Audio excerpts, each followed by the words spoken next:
Alan Scott, Earth's first Green Lantern. The big gun of the Justice Society, the original Emerald Warrior. Alan's story begins thousands of years ago when the Guardians of the Universe gather up all the excess magic into a form called Starheart and send it off into space. It crashes on Earth, and in the 1940s it is molded into a lantern where it falls into the hands of a young Alan who is working as a railroad engineer. When a bridge is sabotaged, Alan is the only one to survive because he was holding the lantern at the time. He creates a ring from the lantern and becomes the hero, Green Lantern. With the ring, Green Lantern is able to fly, pass through solid objects, and create constructs only vulnerable to wood. The ring would need to be recharged every 24 hours by touching it to the lantern. Green Lantern would become a founding member of the Justice Society of America as well as a member of the All-Star Squadron.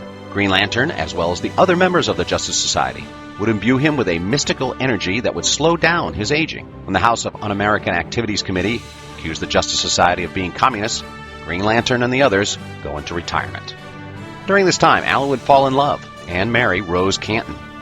What he didn't know was that Rose had a second personality, the villainous Thorn. Tragedy struck when, on their honeymoon, Thorn returned. The personality of Rose was able to prevent Thorn from killing Green Lantern, but she chose to run, preferring him to believe that she had perished in the fire that consumed their cabin. Their brief honeymoon resulted in the conception of twins, children who would become Jade and Obsidian. Green Lantern would eventually meet a member of the Green Lantern Corps, Hal Jordan. While he isn't a member of the Corps, he does feel a kinship with them. The Justice Society entered into a limbo dimension in order to fight an eternally recurring Ragnarok. Eventually, they are freed from limbo.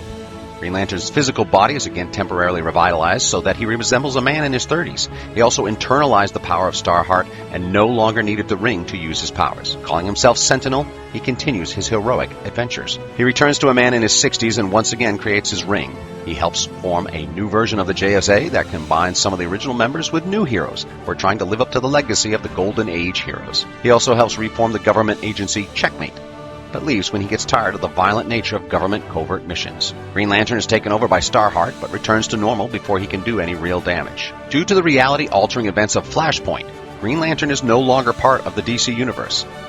Following the reboot of the multiverse at the end of Death Metal, he and other Golden Age heroes are restored to the timeline.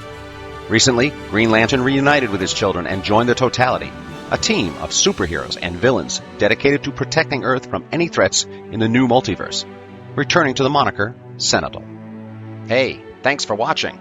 Make sure you hit that subscribe button to know when the next video is live. And check out below to see where you can find us on the web. The Fanboy Factor. Comics, toys, movies. What's your factor?